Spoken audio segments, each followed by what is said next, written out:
Do you ever wonder how you learned stuff? Or do you I just do. how you learned it? I do. Do you have an example of a thing that you know, but you don't know how you know it? Um, I have one. Cold let's hear opens. it. Yeah, I feel like I have a gift. And I don't know where that came from. Practice maybe? yeah. I think you do have a gift. You have, The gift of cold open. yeah, the gift of question. Have you thought any yet?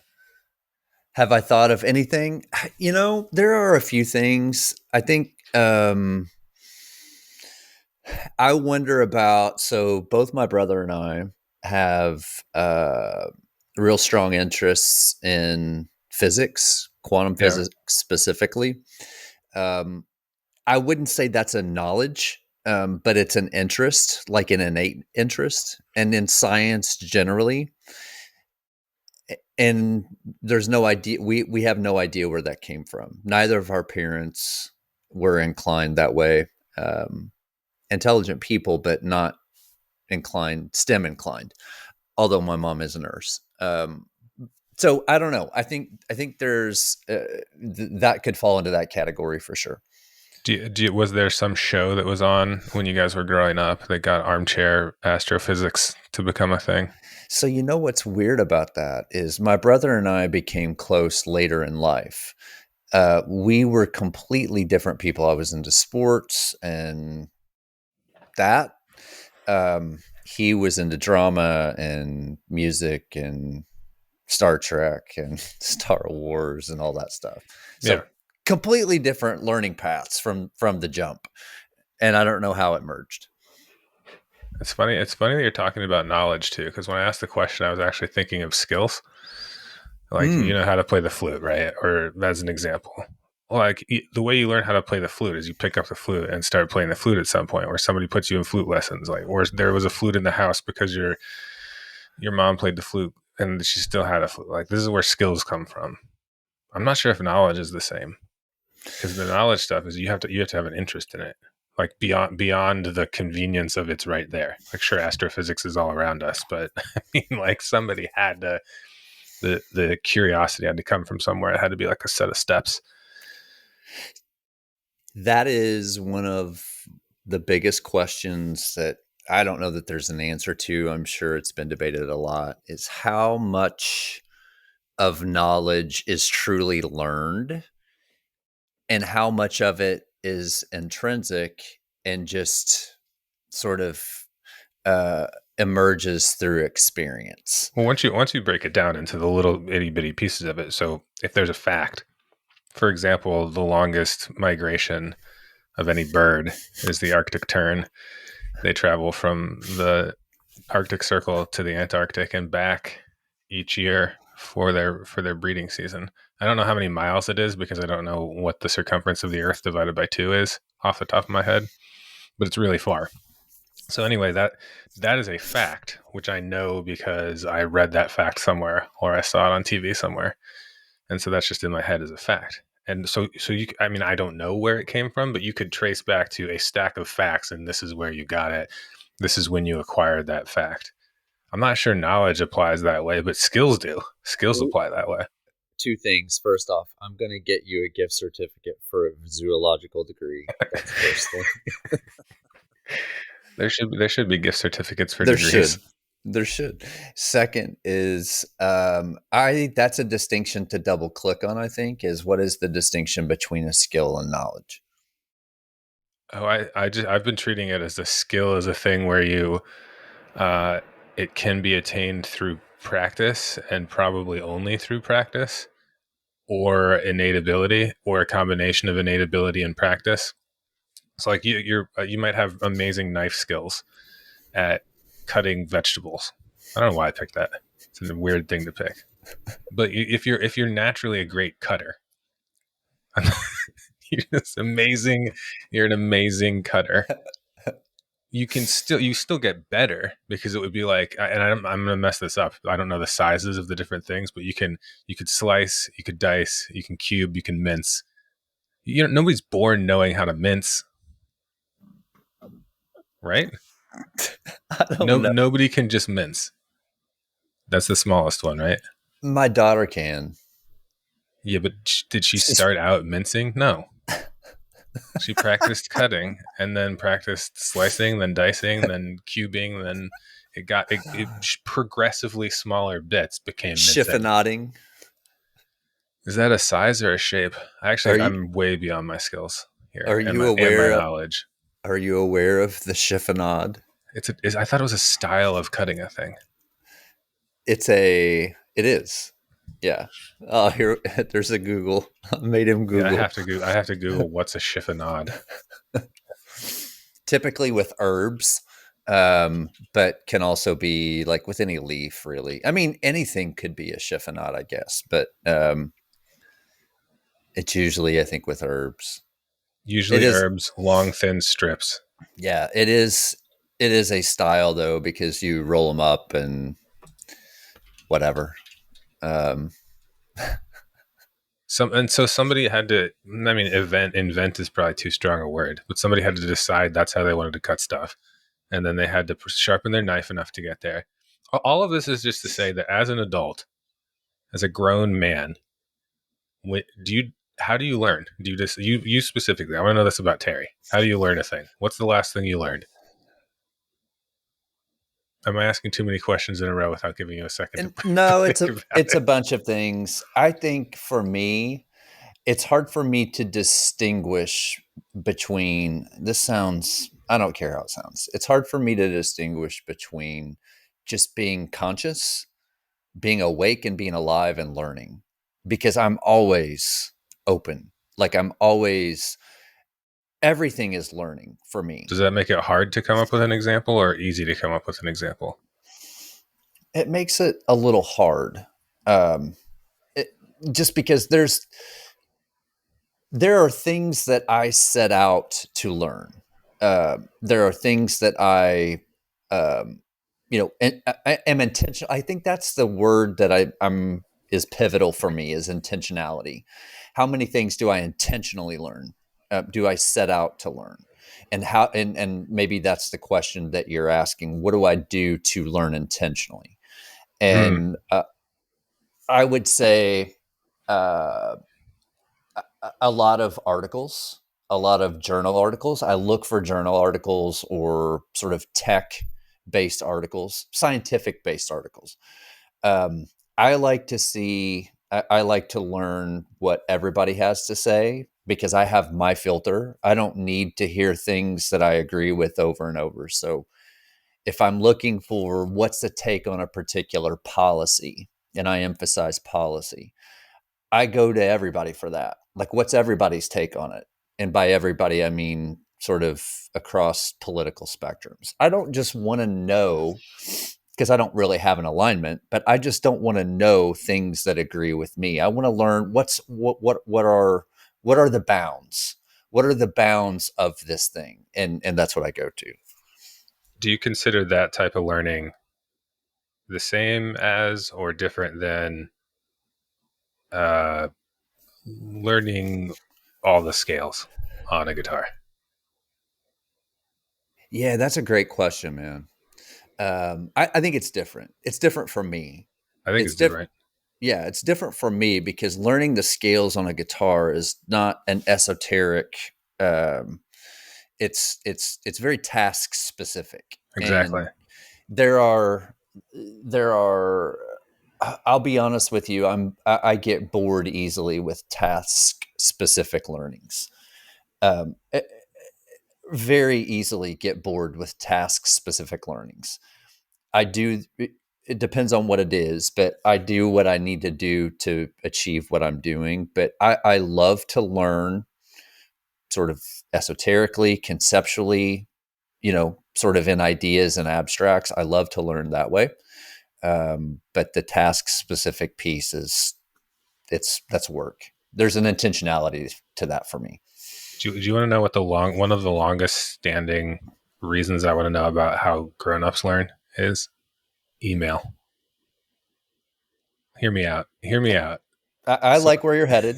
so, so I'm launched into a corporate career, and the skill set required is the ability to have a pulse and breathe and show up on time while not drunk or stoned. Um, at the time, I had to show up in a tie, not drunk or stoned on time. So, like, really next level skill set to get that job.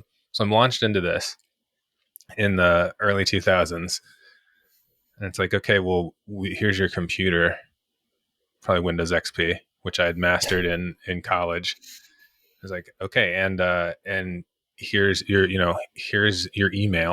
It was all Outlook. Everything was Outlook. And I fast forward 5 years, 6 years, 7 years, I don't know, a long time. And my entire day runs on email and calendar appointments in this one piece of software. But I never got any training. There's no so two levels here, right? Like I never got training in this is how you use Outlook. Like there was training available. I would occasionally read tips and tricks. There was probably a little paperclip guy that would show up with like helpful hints, and I would Google how to do things in Outlook. But I certainly didn't take a class on Outlook or go through a corporate training on Outlook or even have like a battle buddy teaching me how they do Outlook. And that's what the buttons do. Whole nother layer of this. What's the most appropriate way to manage your calendar? How should you manage email? And I had this epiphany one time. I saw somebody else's inbox and it was organized by sender. And I'm like, how can you live differently than me? I have my inbox organized chronologically. Yeah. The default, it comes in and then it goes out when I get to it. And this person had it organized by who the message came from. I like had to wrestle with this for weeks. And I'm like, oh well, it's because they're prioritizing based on this person, that person, the other person are the bigger itch to scratch. So you need to know like the big itch scratcher. Or I don't know, like if Terry is the president of Terry Co. and Terry sent me an email, that needs to be like top of the list. And it doesn't matter when it came in. I need to have like Terry's emails to me front and center. And that kind of blew my mind a little bit. And that was a long time ago. And I've still never seen like any kind of comparison on this is how we all learn how to do email, right? Interesting example because I'm going through that now. Obviously, I've used Google's productivity tools, but I've never worked for a company where workspace was the substitute for office Yeah. because I've worked for big corporations primarily. So office is key Everywhere. Yeah. everywhere, understandably. Uh, but the role that I'm in now, we use Google Workspace. So I'm doing exactly what you just described now. It's intuitive. I think if you understand sort of the functionality of things, and this is a good point about learning, and I go back to my organic chemistry days. I had 2 semesters of organic chemistry for my degree and with lab. And that was the class that weeded out a lot of people from Mm-hmm. pre-professional school. So from pre-med, pre-vet, blah, blah, blah. I got it for whatever reason. Like I understood spatially how things oriented. In that class, people, there was a large percentage of students that would try to memorize all the different reactions, which is a fool's errand in Mm-hmm. organic chemistry because there are too many reactions, too many different reagents, too many different. If you orient the molecules differently, it can go in a bunch of different directions. And I found really quickly, again, innate, intentional, I don't know, but I found really quickly, I want to know how how the mechanisms of these reactions work. Because if I understand the mechanisms, I can deduce my way to some high percentage. If I don't understand, if I haven't memorized the reaction, I can understand how the molecules are going to behave and orient. So I learned mechanisms really early. And I would tell other students in the class, like, why are you memorizing all these reactions? You're not going to remember them all. And what are you going to do when you see new ones? Learn the mechanism. That was foreign. That was a foreign concept. So I said that to say this with the email example that you brought up and what I'm going through now. I've found generally that if one works to understand the way things work mechanisms as opposed to just how to sort of master that iteration that you're evaluating, then you have a broader knowledge base as you go through life. Like your email example, my email example now with Workspace, I generally understand how these things work now. So getting through Google Workspace versus Microsoft Office is fairly intuitive. That's a knowledge base that I've built. It took me a while. 2 years ago, I switched to from 15 almost years of Outlook to Workspace, and it was fine, but it took multiple weeks, and I would mess weird things up, and there'd be things that I couldn't find that I thought I knew where they were. And there's a bunch of features that just don't exist that I'd used a lot in Outlook, and then I went away from it again, and then I tried to go back to Outlook, but I had since gone from PCs to Macs, and then trying to install Outlook after 2 years, being my own system administrator for it, and not just the consumer version of it on a Mac. I'm like, well, I guess nothing is the way I remember. In my mind, I'm an expert at email, and every single piece of evidence facing me over the last 2 years indicates that I'm not an expert at all. In fact, I might be on the lagging tail as far as quality of expertise in email using, and I'm okay with that. Yeah, but you make up for it in your slides. Well, how did I learn slides? You're an artist. Yeah, well, that it helped to know how to draw stuff and learn graphic design stuff. And so that started mostly in college when I was starting to use computers. I wanted to learn how to Photoshop people's faces into stuff, which is now like two buttons on any device under the sun. But it used to be you have to you know, find a version of Photoshop that you can use either furnished by the school or, a questionably licensed copy because you're a student. and so it was like to learn the basics of how do I stick Terry's face onto this you know space photography, and then put a silly word under it about how Terry's contemplating the universe and everything. And that was my motivation. So you talk about the concepts. Like a concept was, I want to make a silly picture of Terry. And so I was less worried about the tool, and I was very worried about, can I get to a silly picture of Terry? And so then I learned, how do I make the silly picture of Terry? There was a music thing. I might have talked to you about this before. I took a long time off of playing guitar or any music, and picked it up again when my first kid was born. So like 7 years ago. And I came at it completely different. When I was a kid, I was like, I want to play guitar. I was like, when I was a teenager. And then when I was a grown up, I was like, I want to play solo unaccompanied electric guitar that sounds musical when I'm practicing in a small apartment as background music. And it was surprisingly much easier to accomplish, because I didn't know what I was trying to do the first time. Play guitar is too broad. So getting it down to, I want to do these things, it took 6 months, maybe more, to kind of get it dialed into what I was looking for that target of that very specific guitar thing. But it was like, go listen to other solo guitar, figure out what the sounds are coming from that solo guitar. How do I make it sound like that? Oh, well, that's a thing that you're going to need pedals for. So then I have to learn about how pedals work. Oh, well, which pedals are they using? All right, we'll try that. And if if they're using this pedal, you got to figure out how to use that pedal. And if it's more of a fingering thing or more of a tuning thing, like all this crap to get to this very simple, I just want it to not be somebody trying to play AC/DC tracks by themselves while everybody else is like going about their business in the apartment. You know what I mean? So the intentionality was great. And that was the thing that's different between learning as a kid, where I either have somebody else's curriculum, or I'm just trying to, I'm just thinking super, super, super broad. Whereas now I'm generally not using anybody else's curriculum. It's generally self-guided. And the only way for me to stick with it is to have something really specific that I want to accomplish, usually in service of what you're talking about with the organic chemistry example of, here, I want to learn the principles. So, I want to learn the principles of, with graphic design, it's things like there are layers. That's important. For music production, it's things like there are tracks and routings, and that's important.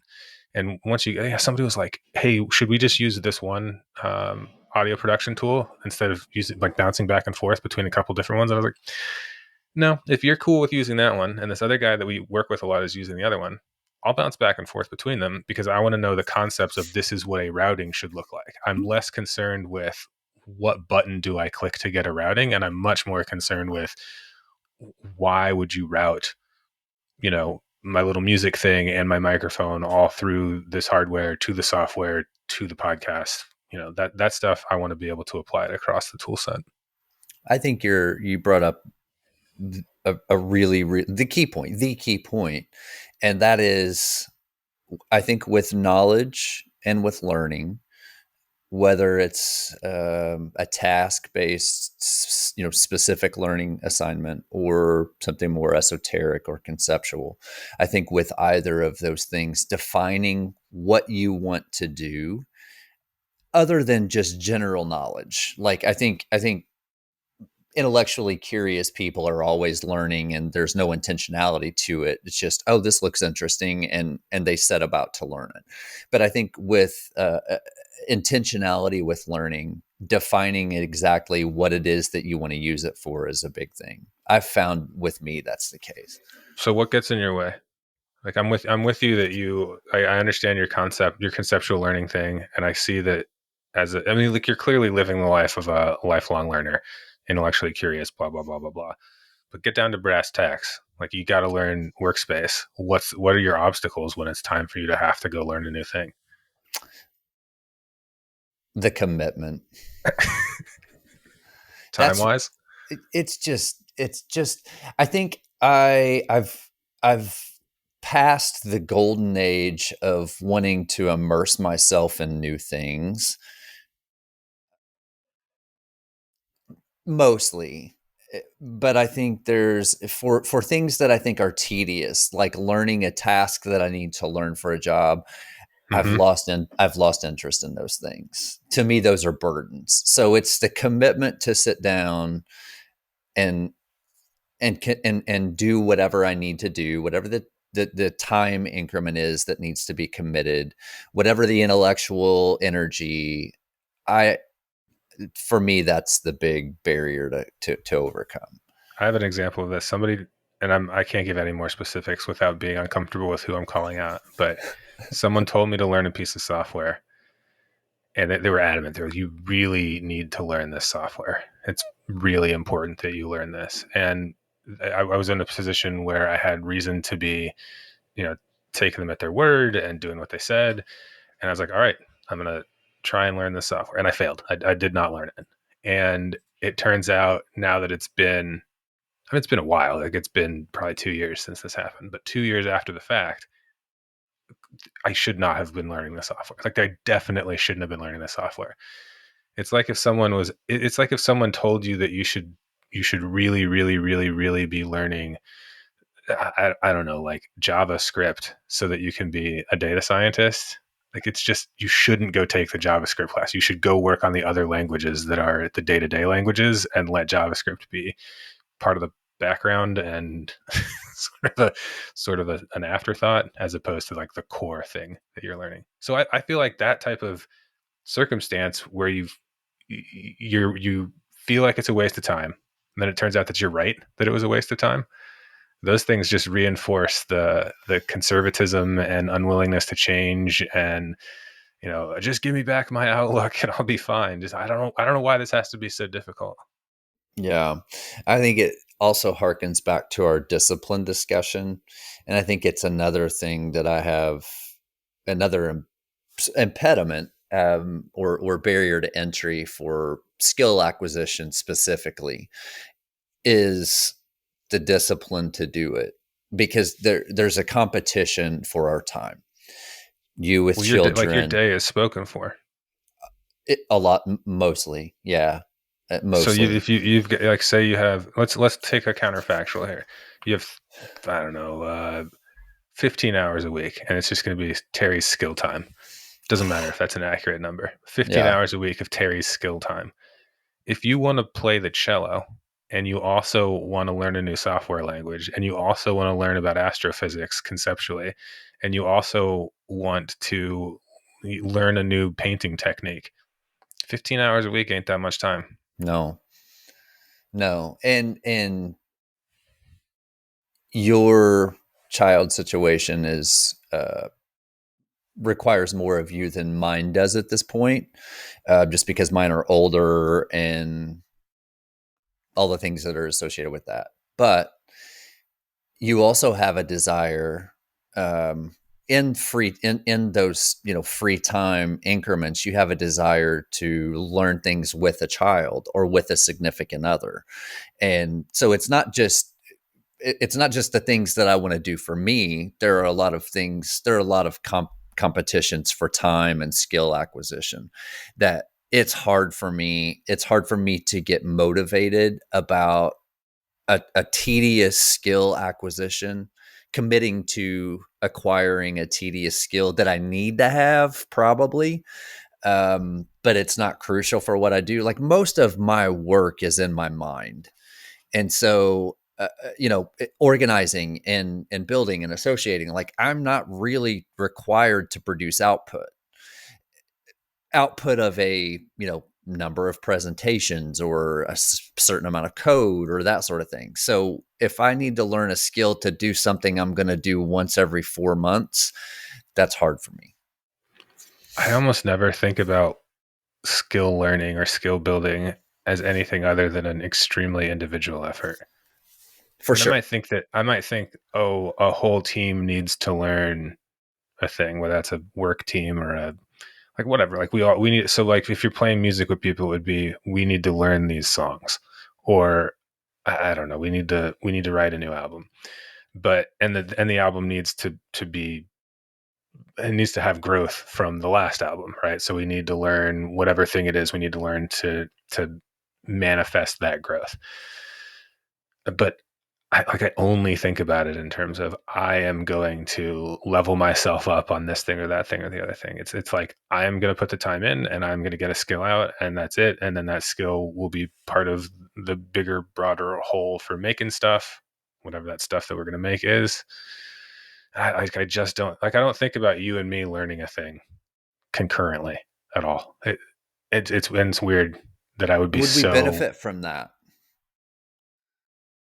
Well, I think people learn alongside others all the time, but they don't classify it the same way. And so think about it like if you have a training partner for any sports activity of any kind or any fitness activity of any kind, that's completely normal. Oh, I'm my running buddy, and we're going to compare who's running faster, and we're going to run together, and we're going to each have our goals. Or, you're gonna get in shape for a triathlon. It's like you immediately go to, well, who's going to do this with me? Maybe you don't, but a lot of people do, and that's totally normal.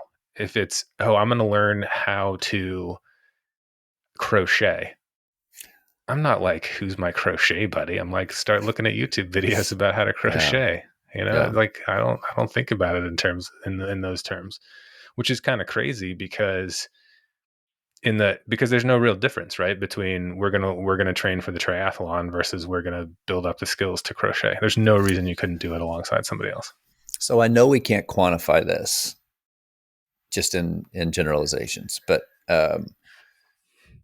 we're talking about things that are second nature to us: curiosity, learning, skill acquisition, these sorts of things. I want to believe that this is pervasive throughout culture, but I know it's not.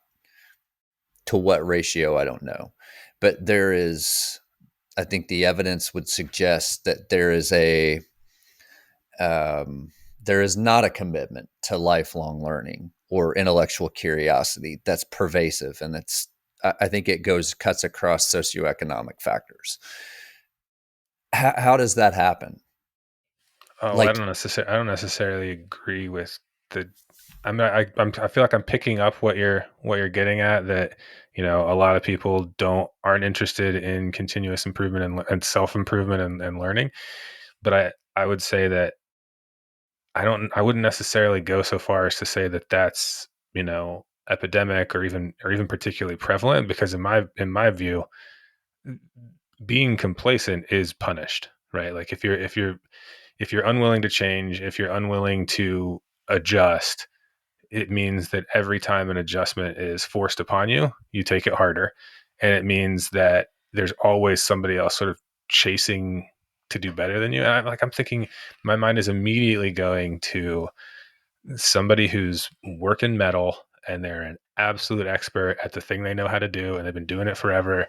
But there's the one who's been doing it forever and really isn't growing, and there's the one who's been doing it forever but everyone goes to them and everybody wants their skill set because they are still, like, they're still learning new stuff. Yeah, but you just took an example, and gave contrasts of examples that are both in the far right tail. Yeah, Those because it's are easier for me to make a judgment when I'm picking the extremes. well, there are Well, there are can I just say that the fat middle of this is sometimes people are lazy and complacent, sometimes people are quick to adapt and ready to change when needed. the fat middle of this is binging Netflix and grossly overweight, There's and no way that's not the average though, or even the median. That's not the core person today 50% of our population is obese. by body mass index. Well, yeah. I mean, Is that a sufficient measure? yeah. I I mean, mean, what if you'd have told people 300 years ago that everybody had a BMI of blah blah blah whatever, and the average height was like 5'8" for a man, and we were living to 75 and 80 years old, and you're like, yeah, but we're fat, so we're unhealthy. I don't know. That well, 300 years ago, they'd have been like, these are superhumans. How did you guys no. do it?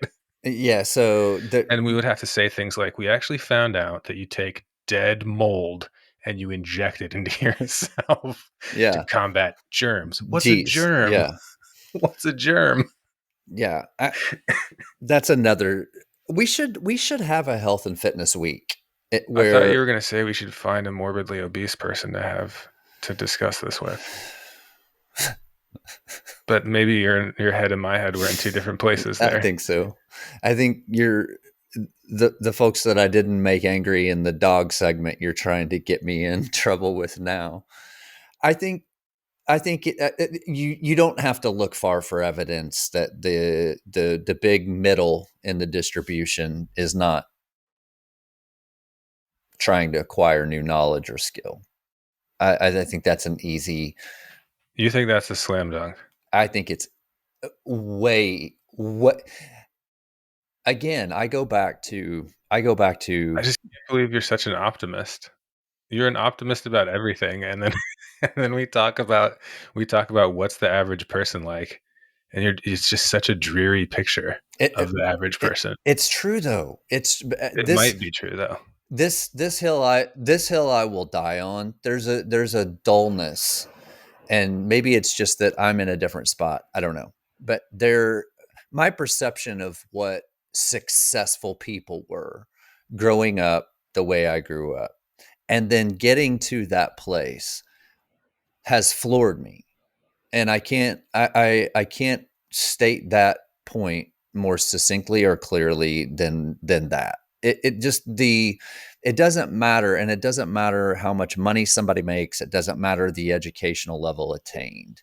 There is unique to a person if they're intellectually curious, if they want to learn, if they're vibrant in that respect.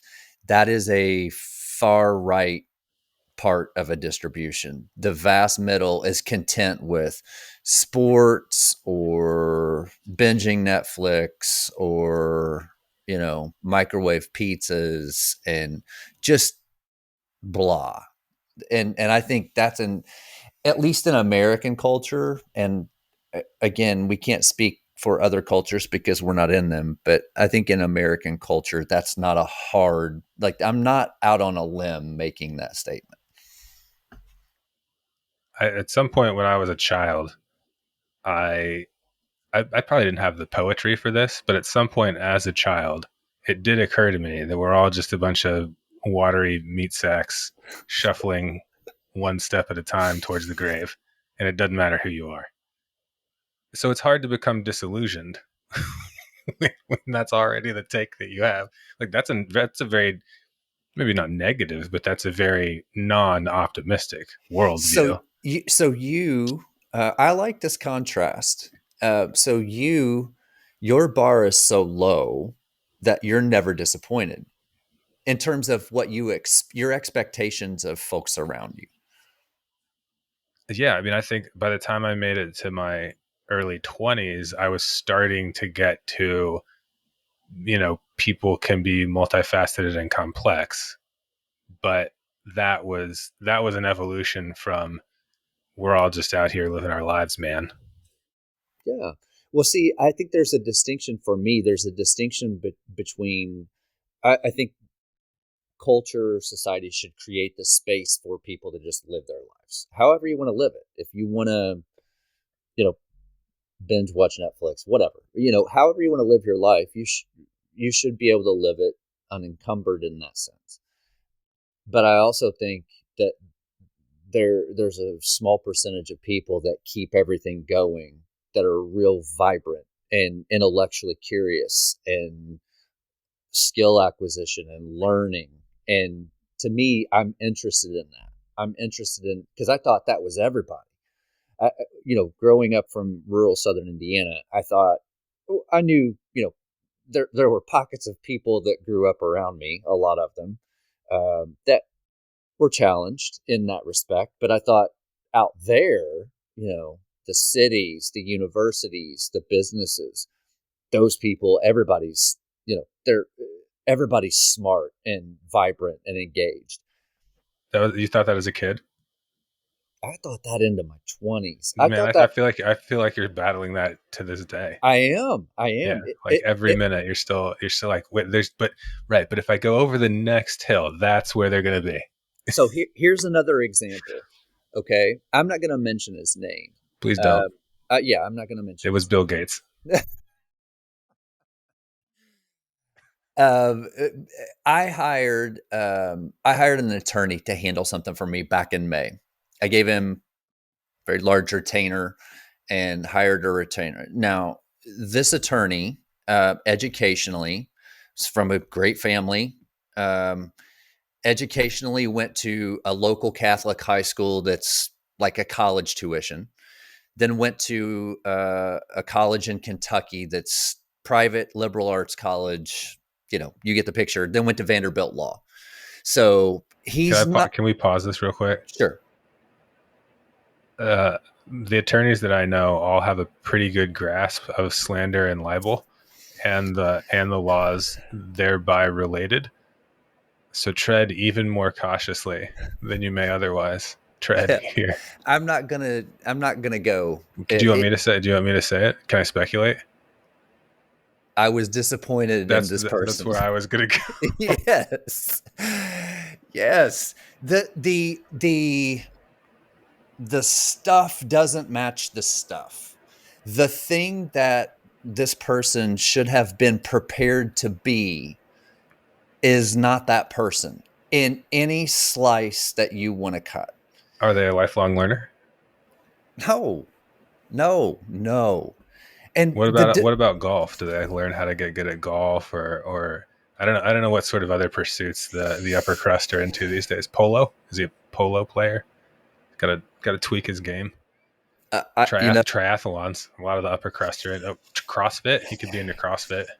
well, here in Kentucky, the big thing is the like have the cultural cachet of the 1940s, where Right. you have these sort of bourbon and gambling, and sort of the vicey culture has been aristocratized, if that's a word, but has been is sort of the cultural thing that all the high end people do here. So secret bourbon clubs and horse lounge stuff It's and it's pseudo learning.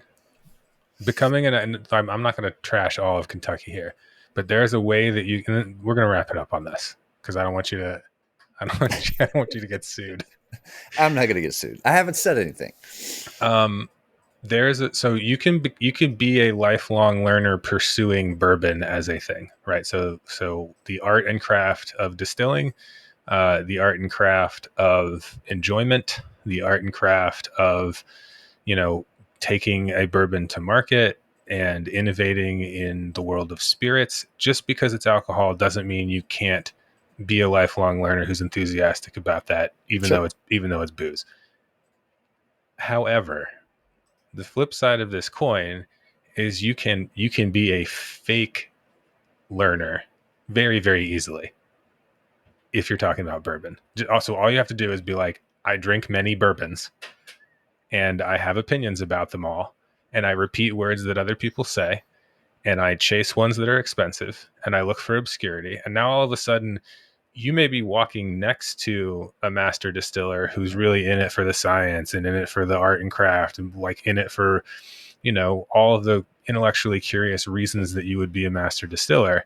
And you are in the same circle as that person, and all you do is you drink bourbon and copy other people, and you're a parrot, right? You're not the intellectually curious bourbon person. And it's very hard to distinguish if all you have to go on is, oh, well, John likes bourbon and Bob also likes bourbon and they're from Kentucky. Like if that's what you're making your generalization on, you can't distinguish from those two, you know, the faker and the striver. You just can't tell from arm's reach. Yeah. And that's one of the things that I think makes hard about, you know, adult lifelong learning and intellectual curiosity is nobody wants to be spending their time with the faker. And if you find yourself thinking that you're going to get passionate about bourbon and then you're disillusioned because oops, I was with a guy that was the faker, not the real master distiller, that's a huge it's a huge you know uh like not it's a hit to your inspiration to keep learning the thing because you know like you're afraid you're going to be the faker, or you feel like it should have been different, or you're disappointed or disillusioned or whatever else. Yeah. But you know what the answer is? Just just keep learning anyway. You know, you don't have a Yeah. choice. Just keep learning anyway. Yeah. I think, I, again, whether or not that's innate, that's how we started this discussion, I think is interesting because who knows? But I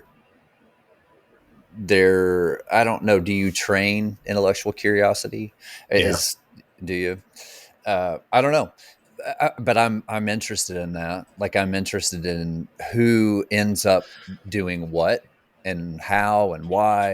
And um, it's been something that especially the past few years, I've been interested in, or I pay attention to a lot, is level of comprehensive knowledge and um, consciousness is the better word, because knowledge, you know, command of facts is one thing, but consciousness, which includes self-awareness and you know, a bunch of other stuff, I'm really really interested in that. And you know it, like I know it when I meet somebody. It's why I liked you early.